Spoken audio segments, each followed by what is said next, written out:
Hey, Jason here. Today's video, we're going to do an investment analysis of MTR Corp, stock ticker MTCPY for Markus G, who requested this analysis on YouTube.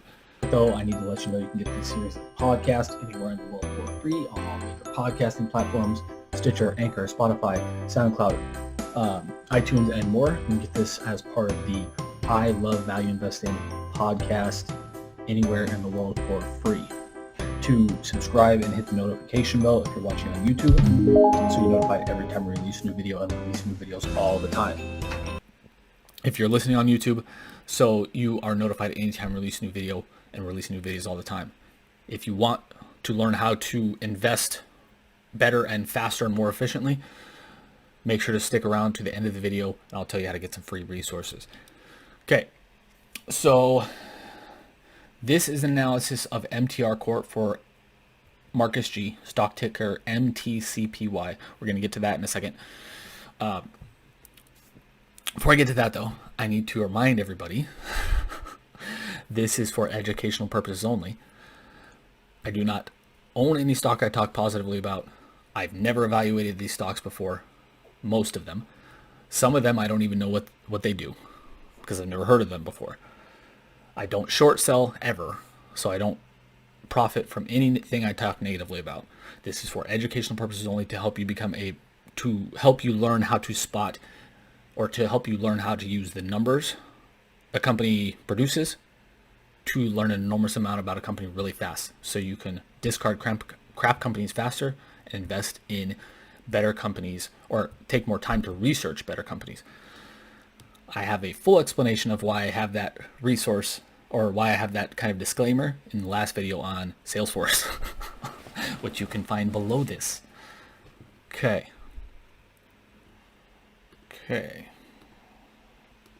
Oh, there we go. I couldn't switch the camera. I was trying to get to my screen. There we go. Okay. I've never heard of this company before. I've never evaluated them. This is for, again, I think Markus G, who requested on YouTube. If you want me to look at another stock for you, let me know in the comments below. The only stocks I will not look at are banks, because I don't evaluate them, and insurance companies, because you have to dig into the actual financials to evaluate them properly. Also, I'll probably reference some other past videos that I've evaluated before if we come up against specific topics that I've talked about before, and those links are below this video as well, so you can go learn from those. Okay. Decent dividend, PE. Again, as I say in most of these videos, or these videos that have high PEs here, I don't care much about PE, but this is one sign it might be overvalued, because I look for anything below 20 to consider it undervalued. Again, I don't put much stock here. We'll find out more when we get to the actual valuation section, what my thoughts are on that. So because I don't know what this company does, I'm going to scroll down. It constructs and operates Hong Kong's rail network, giving it a monopoly position. Love that. That means they have a monopoly, obviously. That gives them huge competitive advantages. That likely gives them somewhat pricing power, although maybe not. That might be more government regulated here. The Hong Kong government owns 76% of MTR. That can be both a good thing and a bad thing, frankly. I don't want to get political here, but with all the stuff going on between China and Hong Kong right now, that could be a negative thing, or a positive thing, depending on your political beliefs. From an investment perspective, that the Hong Kong government owns 76% of the company, means they'll do everything in their power to keep the company kind of running well, hopefully, which gives them an enormous competitive advantage. It also means that these licenses, if they have licenses and stuff like that, are likely to stay intact as well, which is another huge competitive advantage, all that kind of stuff. Okay, revenues, these are in Hong Kong dollars.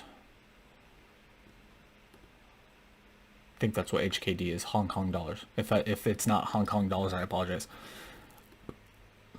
Okay, revenue's gone up by it's almost doubled from 2010 at 29.5 billion HKD to 47.8 HKD in the last 12 months. So operating margins, having a monopoly position, are fantastic. I'll look for anything above 10% on a consistent basis. Their operating margin over the last decade, I'm not going to do the math here, but it's probably around 23%, 22, 23%. Did fall quite a bit in 2019. I would want to know why that happened. It fell from 21.6% in 2018 to 13.9% in 2019. Then again, in the last 12 months, fell even further to 8.8%. So I'm assuming this has a lot to do with COVID stuff and lockdowns and quarantines, and probably also I would assume maybe the riots and the protests over the Chinese government stuff over there. Again, I don't want to get political here, but maybe that's part of it as well. But I would want to know for certain what caused that. Not only what caused that, but are they going to be kind of at the 8.8% rate going forward? Or are they going to be back at 20 to 23% rate going forward? Because that's a huge difference. Frankly, I won't be able to tell that here. I would have to dig into the financials to actually do that. And when I say financials, I mean like annual reports, 10Qs, stuff like that. Earnings per share gone up. Actually, they've gone down. They went up and then they went down, which makes sense because their revenues and operating profits have fallen, so their earnings per share fell as well due to COVID, and I'm assuming COVID-related stuff, which means they've had to cut their dividend pretty significantly from its high in 2014. Payout ratio is above 100% a lot of the years. That's not a good thing. What that means is the company is paying out more in dividends to shareholders than it's earning in earnings per share. So where does the extra money come from? Typically either debt issuances or share issuances. And I can tell right now by looking at the next number that some of that money has come from share issuances, because their share count has gone up by about 100-ish million. About 100 million in the last decade. Nothing really there with the book value per share. Free cash flow, typically great, which is frankly a bit surprising because they're in the rail industry, which is typically very high maintenance, very high CapEx costs. So that's a little bit surprising to me. What's not surprising is the huge negative free cash flow in the last 12 months, again, for all the reasons mentioned above. One thing of note here is they had a huge negative year in 2015 of negative $7.7 billion rounded up. Other than that, their cash flow is fantastic. ROIC, generally pretty good. Started falling 2011 from about 10.7%. Now it's down to 3%, which is a huge fall. Again, I would want to know why that happened, because it's not just in the last 12 months. It's been over the most of the rest of the decade. Their ROIC's fallen. I look for anything above 10% on a consistent basis, like with operating margin. So while operating margin does meet my criteria for most of the last decade until the last 12 months, ROIC does not. Free cash flow production, I look for anything about 5% on a consistent basis here.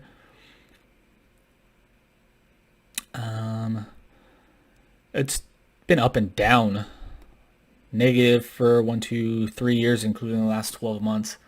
But most of the time it was highly positive.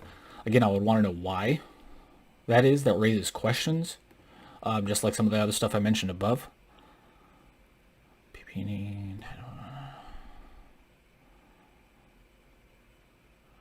Pretty low debt levels as a percentage of their balance sheet, again, which is a bit surprising considering they're a rail operator. And at least in the U.S., rail operators are typically highly indebted because they have to continually do CapEx and upgrades and fixes and all that. I'm not sure how much the cash conversion cycle matters to them until I know their business model more.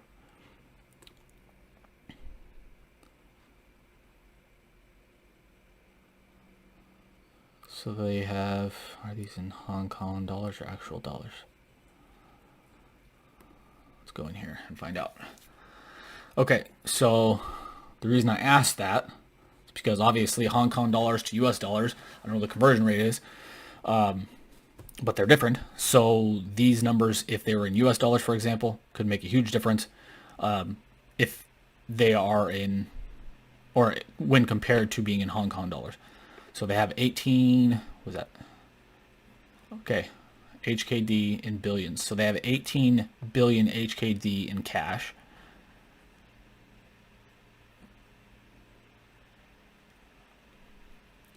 Of course, they have a lot of PP&E, which makes sense.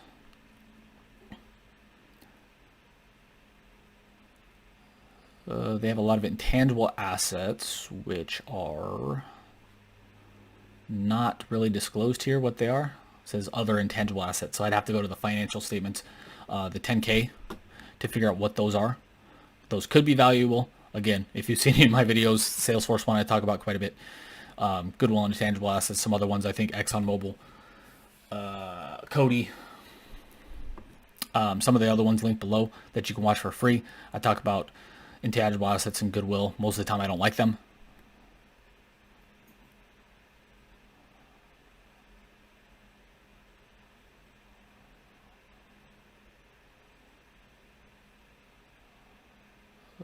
Nothing really else that I'm noticing. Their debt we already knew about. Relatively clean balance sheet for again, which is a bit surprising because of what they're doing or their business model. Okay, unfortunately they are in a large way overvalued. Again, I don't care much about PE, price cash flow, or forward PE, but the little I do look at them, I look for stocks selling underneath 20 on each of those metrics to consider them undervalued, with 45.2, 35.7, and 45.7 respectively. That means they're overvalued on these metrics. This is the more important one to me, enterprise value to EBIT. And again, they're overvalued. I look for anything below 8 to show a company's undervalued. There's 32 rounded up. So they're pretty significantly overvalued. Otherwise, I mean, at this point, at the very early stage, which this is my kind of preliminary analysis that I do in all stocks, good looking stock. Frankly, I would want to know why the issues in the recent years and kind of the up and down in the free cash flow. Free cash flow I can more understand. But mostly the operating profit. Sorry, my damn dog again. What was I talking about? Oh, the operating profits. I can understand that, again, that might be COVID related, that might be Chinese government crackdown / protest related. But the more important thing that I want to know, are they going to get back to the 21-22% operating margins? Are they going to be down by the 8.8% operating margins? Because that's a huge difference. I would want to know that. I'd also want to know, again, the free cash flow. I'm assuming that's their huge fluctuations are due to CapEx and investments and stuff like that. But I would want to know specifically what that is, what the huge fluctuations are due to. I also want to know what the other intangible assets category is that I just talked about by looking at the 10K and going to the footnotes. But other than that, I mean, low-ish debt levels, relatively clean balance sheet, stellar operating margins, huge competitive advantages, especially when you're a government monopoly. So generally, good-looking stock, again, but the valuation is just crazy right now. If you hold, or if you own this stock and you plan to for a long time, who's this for? Again, Markus G. If you own this stock and you plan on holding it for a long time, probably good to keep holding. Again, barring those questions I raised about the Chinese government and the Hong Kong stuff. Again, I don't want to get into political stuff, but all that stuff and the COVID stuff, depending on that. If you're looking to buy new stock, I wouldn't buy now because of it's massively overvalued. But again, generally good looking stock, just too overvalued for me to kind of do more in-depth research on. So I hope this helped. Markus G, I'd love your thoughts. I'd love your comments if you are watching this. Thanks for the recommendation, by the way. If you want me to evaluate a stock for you, let me know in the comments below. So far, we've done just some random thing, evaluated a video or a stock for them. Markus G did today. Jonah Elston did like 6 for him that he recommended. Sam G, Cody S, I think Andrew W. If you want me to evaluate a stock for you, I'll do so anywhere in the world, or any stock in the world, as long as I can get access to their financial information. The only ones I will not look at are banks, because I don't evaluate them, and insurance companies, because you have to actually get into their financial reports, their 10Ks, to evaluate them properly. If you're watching on YouTube, thanks so much, and make sure like, love, share, subscribe, comment, hit the notification bell, all that good stuff. If you hit the notification bell, that'll notify you every time we release a new video, and release new videos all the time. If you're listening on the podcast, again, like, love, share, subscribe, all that good stuff. We really appreciate it. We also appreciate a download and review as well, because the more reviews, views, and listens we get to our content, the more people we can help. If you're looking for some free help on how to become a better investor and how to analyze stocks better and faster and more efficiently, you can get some free resources below. You can get a free PDF copy of my book, How to Value Invest. You can get a free copy of our guide, 7 Tips to Picking Great Stocks and 3 Times You Must Sell. And you can also get 5 free gifts, including my valuation template and techniques, which I do the visual part of the preliminary analysis here. You get the actual docs to help you do that as well. If you're looking for more specific help from me on how to become a better investor faster, make sure to check out the link below for our masterclass. But until next time, thanks for watching. Have a great day. Talk soon. Bye.